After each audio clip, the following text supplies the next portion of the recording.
I was abused by my adoptive parents when I was young, and only when I grew up did I find out that I was a real master who was taken away by mistake. A medical examination allowed me to reunite with my biological parents. I thought my life would take a turn for the better, but I found out that they were not doing it out of family affection, but to select the best heir. My adopted son and I were sent to the places where each other lived in the past to accept the cruel test they arranged. The winner will inherit everything of the family, and I am just a pawn in this game.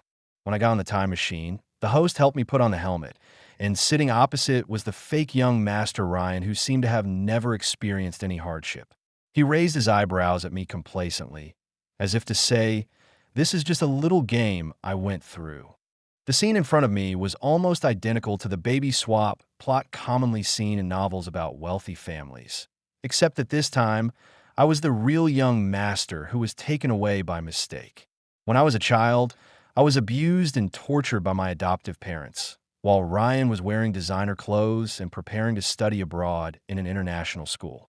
Whenever I had to sell my junk because of tuition fees, he spent a lot of money on his birthday parties and enjoyed endless luxury. Until one day, a physical examination at school revealed a shocking fact. Ryan's blood type did not match anyone in his family. This shocking mistake was finally revealed, and everyone realized that they had made a big joke. So they took great pains to find me, and when I appeared in front of them with a dusty face and a garbage bag, everyone's face froze instantly.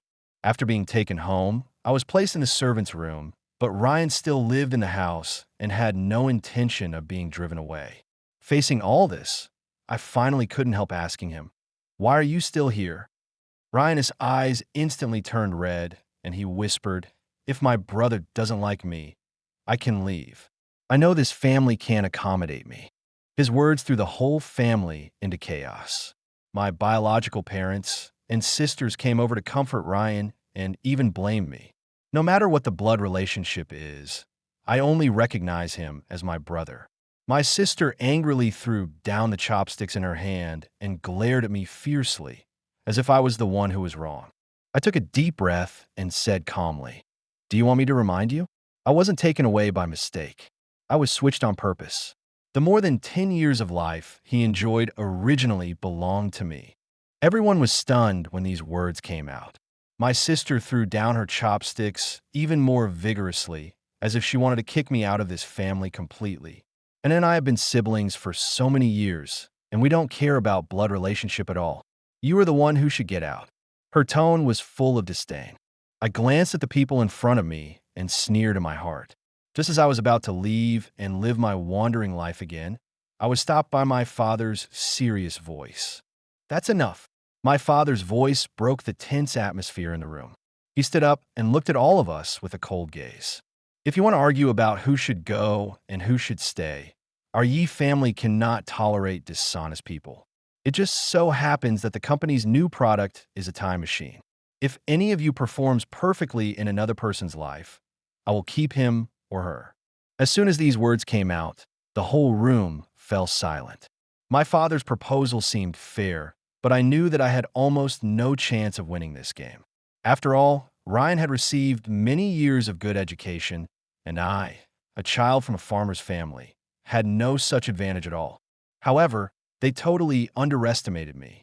Although I was born in an ordinary rural area, the hardships I experienced were more severe than any of Ryan's difficulties, especially when I desperately sold rags to earn tuition, but was robbed of my money by people with bad intentions. I wanted to see what Ryan would do if he experienced this. So, the day of the time machine experiment finally arrived. The first test of the Yi family's new product, We Two Real and Fake Young Masters, became the test subjects of the experiment. My father pointed the camera at us, and as the current surged in the helmet, the live broadcast began. Ryan's consciousness was taken away, and the big screen fell into darkness. I knew that it was Ryan's consciousness being transmitted to my memory. At this time, the host took the opportunity to ask, "Mrs. Yi, who do you think will win this test?" Mrs. Yi raised her chin high and said proudly, "Although it is not my biological son, I believe in his character. No matter how difficult the environment is, he will definitely perform his best." Although there was no explicit statement in the words, the bias was obvious. His biological father, sister, and fiancé also nodded, as if silently supporting Ryan. However, for me, all this has long been irrelevant. Over the years, I have long been accustomed to never receiving true love from my relatives. At this time, live comments appeared on the screen. Looking at the endless praise for Ryan in the comments, I couldn't help but sneer. They really underestimated my adoptive mother's torture methods. At this moment, Ryan's consciousness finally connected successfully. A dilapidated picture was displayed on the big screen. A desolate little house, filled with worn-out wooden tables, quilts full of patches, and gray tones that made people feel dull, as if there was no way out at a glance. Ryan, who was only 5 or 6 years old at the time, stood blankly in the middle of the room, his eyes confused, as if he had no idea where he was. Just as he was trying to adapt to the environment in front of him, a broom was swung at him mercilessly. The broom hit him hard, knocking him to the ground in an instant. The rude woman shouted angrily, "You bastard, I told you to cut grass for the pigs, but you just stood there for a long time. Do you want to be beaten?" She swung the broom again without hesitation, hitting Ryan hard, as if he was just an object for her to vent her anger at will. At this time, the audience outside the screen and his biological parents couldn't help but feel sorry for him and sighed. Everyone was talking about it. This woman is really a piece of shit. She can even kill such a young child. Some people began to sympathize with Ryan and even said that he would definitely become different in such an environment and stay clean. I just smiled faintly beside him without saying anything. Ryan got up from the ground in pain, carried a basket that was bigger than his body, and hurried to the back hill to pull weeds. Although he still kept his old habits, his hands were as slender as those of a piano player, and after pulling a few weeds, his palms were rubbed and blisters appeared. He was busy until dark, but he still couldn't fill the basket, so he could only return to the shabby house in dejection.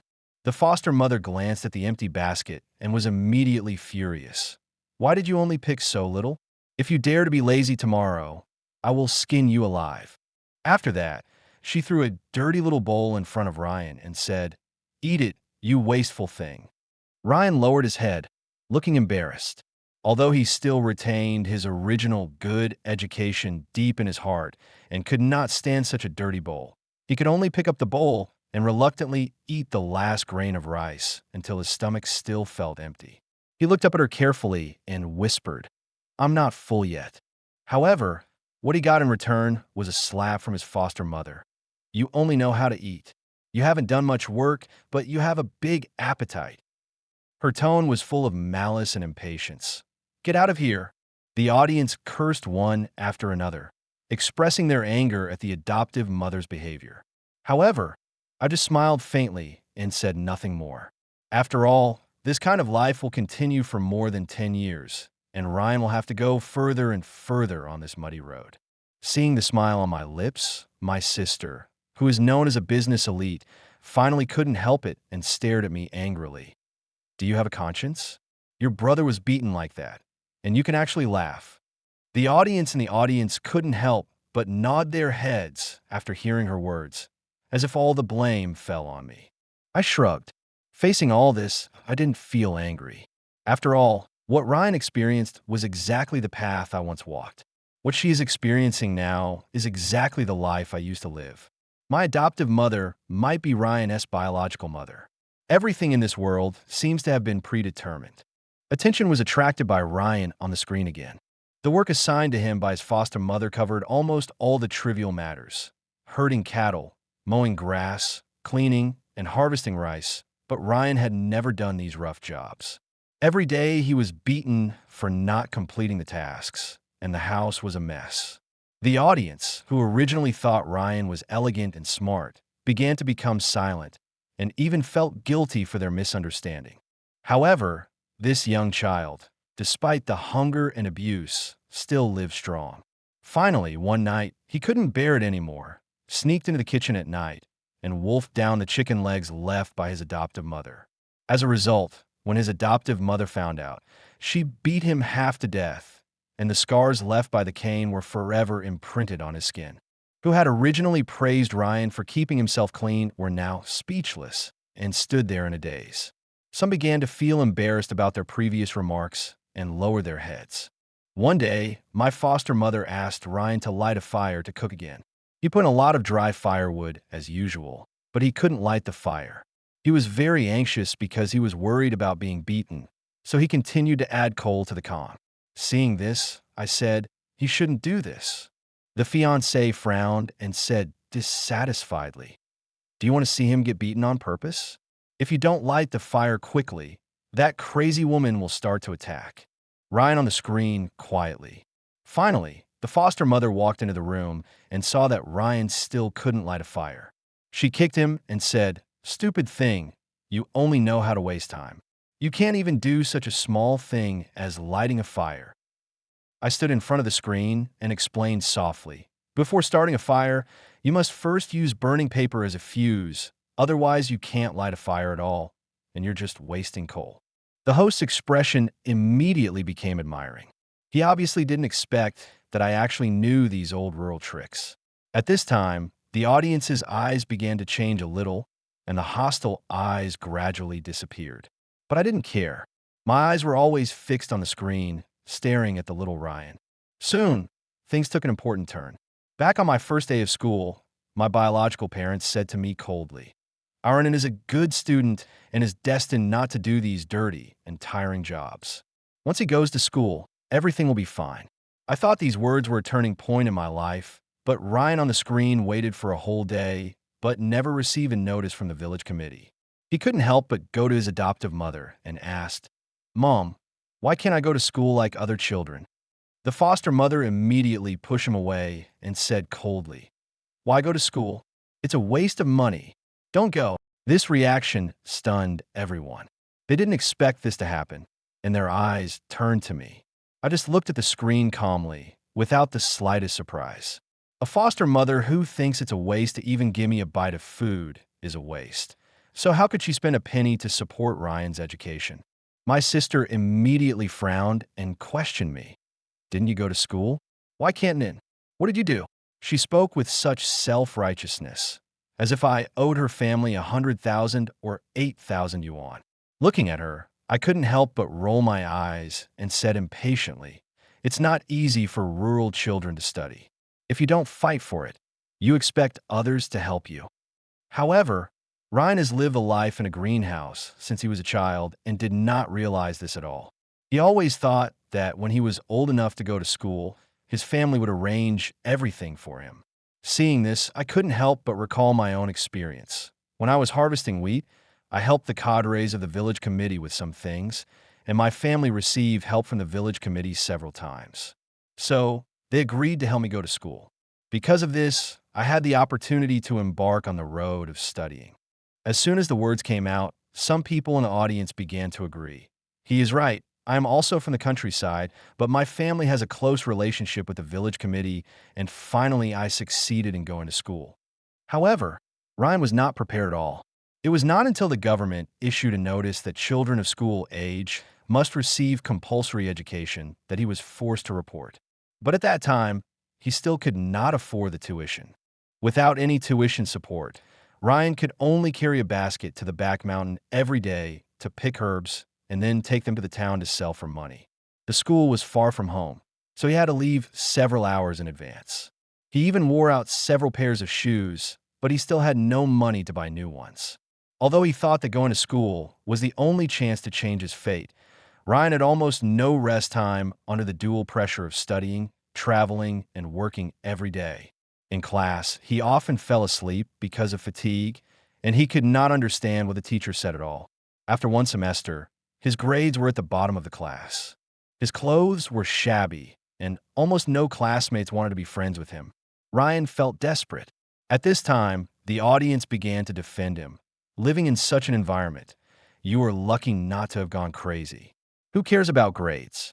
My biological parents also nodded in agreement. "Yes, and it has received business education since he was a child, so it is understandable that his grades are not good." The host responded coldly. "That being said, our real young master has achieved excellent results under the same circumstances." On the screen, several bright certificates appeared, slapping them in the face. However, the turning point is not over yet. The school held an art competition, and students could participate in any form. The biological parent's expressions suddenly changed. Aaron has always been on the path of art. This time he will definitely be able to show his talent and walk back to his own life. Ryan on the screen seemed to believe this, and he secretly signed up for several projects. But the development of the event was beyond everyone's expectation. In the painting project, Ryan's hand was shaking because of holding the sickle for many years, so he couldn't draw straight lines, let alone delicate details and shadows. When dancing, he put on a dance costume, and the exposed skin was covered with purple bruises. The judges just took a look and waved him off. Next, he participated in the piano performance. He had only touched the piano in class, and he played the simplest song awkwardly, looking at the judges with expectation. However, the judge just shook his head and sighed. You seem to be talented in piano, but you don't seem to have received systematic training. There are many more people in this world who are more talented than you, but work harder than you. Just like that, Ryan was eliminated. The audience sighed. How could this happen? Anan is obviously talented, but that woman ruined him. Everyone blamed the adoptive mother, and the anger spread instantly. But I just sneered and nodded, echoing, yes. Otherwise, how could Ryan be exchanged for my life by her? This sentence immediately woke everyone up. The audience began to realize that the woman was not Ryan's biological mother at all. Everything she did seemed to be to rob Ryan of his future, and I was the one whose life was actually taken away. Looking at the silence of the audience, I still felt a complex emotion in my heart. Although they were shocked and puzzled, they seemed to subconsciously hope that Ryan could resist. And Ryan did react. After the judges said he had talent, he mustered up the courage to find his adoptive mother and asked her to enroll him in a cram school so that he could pursue an artistic career. But what he got in return was still the familiar beating. The audience's expectations were shattered in an instant. Ryan did not stick to his dream. Instead, he was afraid of being beaten and resigned himself to his fate. He numbly repeated the tasks of going to school and working. Gradually, he became more and more like an ordinary rural child.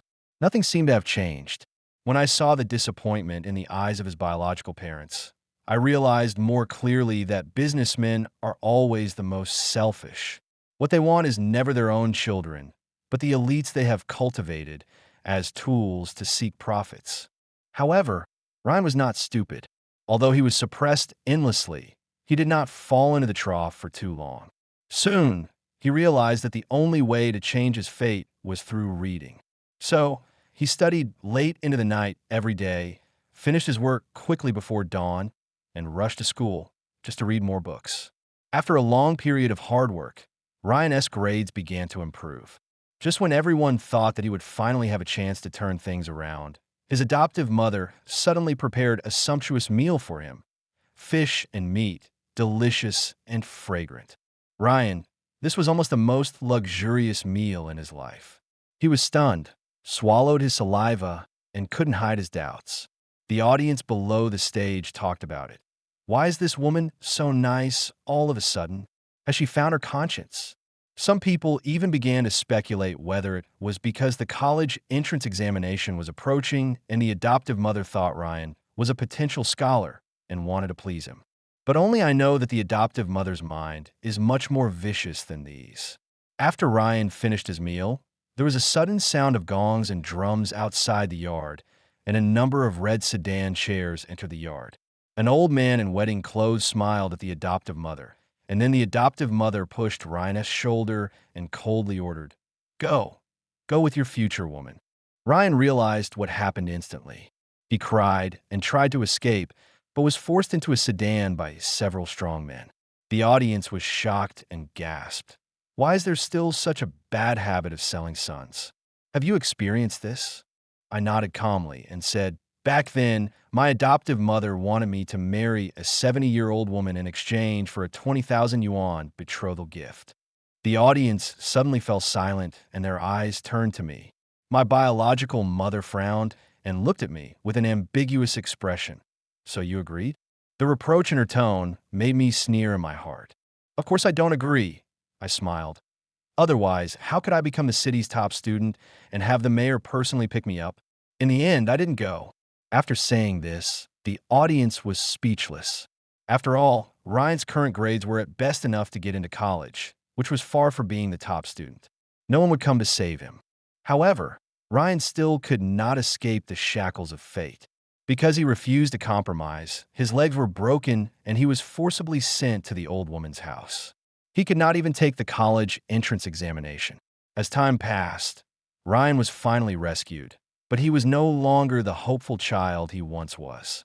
He was still traumatized by the years, and his spirit gradually collapsed. Finally found the real young master, Ryan was taken back. When Ye's mother saw him, her eyes were full of undisguised disgust, but she still kindly signed him up for music, chess, calligraphy, and painting courses as if extra lessons could wash away the mark left by poverty. But the reality was much crueler than she had imagined. His body, which had been crushed by labor, was simply not up to the elegant lessons of the upper class. One teacher after another politely but firmly refused to continue teaching. In the end, Ryan sank into the wealth of the Yi family, gave up all the resources provided by his family, and instead indulged in nightclubs and a life of debauchery. The Yi family couldn't stand his depravity and stopped his card. But at this time, he met a woman. Ryan had never experienced true kindness, and the beauty and temptation of that woman easily tore open Ryan's already tired heart. She moved him with sweet talk and even started asking for $5 million. Ryan didn't hesitate to spend all his living expenses. This was not enough. He started stealing money and even used everything he had to meet her demands. When everything was finally exposed, Ye's father and mother were furious when they learned about it, and Ryan was kicked out of the wealthy family. It all happened so quickly, like a flash of lightning, illuminating his former luxury and the desolation in front of him. He had no place to go anymore. His former life of luxury seemed like a dream, and the ending of this dream was so bleak. He had already developed all kinds of bad habits and was lost on the edge of the world, until one cold winter night, he died alone under the overpass, like a discarded rag doll. The live broadcast screen stopped abruptly, and reality came rushing back. Ryan suddenly opened his eyes and gasped violently. He stared at the people in the audience who had once treated him like a treasure, his parents, sister, and fiancé. But now they all looked away, pretending that nothing had happened. The host's voice rang out. Mr. Ryan's challenge failed, and next is the turn of the real Master William. I closed my eyes and felt my consciousness quickly leaving my body. The next second, I opened my eyes and stood on the magnificent marble floor of the Yi family. This is his starting point, magnificent. My mother was enthusiastically introducing the piano teacher to me, her tone full of expectation. But I still had a cold face, as if I had no interest in all this. Although I did not refuse, I did not have any enthusiasm. The piano teacher's eyes were full of disappointment.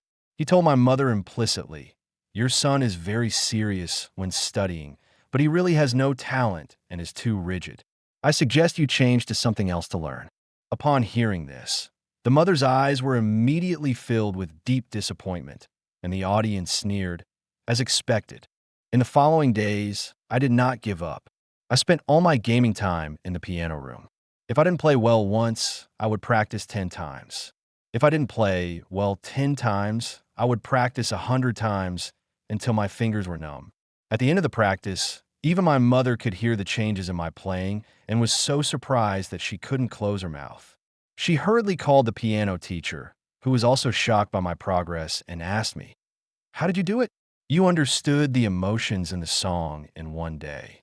I replied calmly. I memorized the rhythm, melody, and the performer's emotions, and then reproduced them. The piano teacher was stunned, obviously not expecting my answer.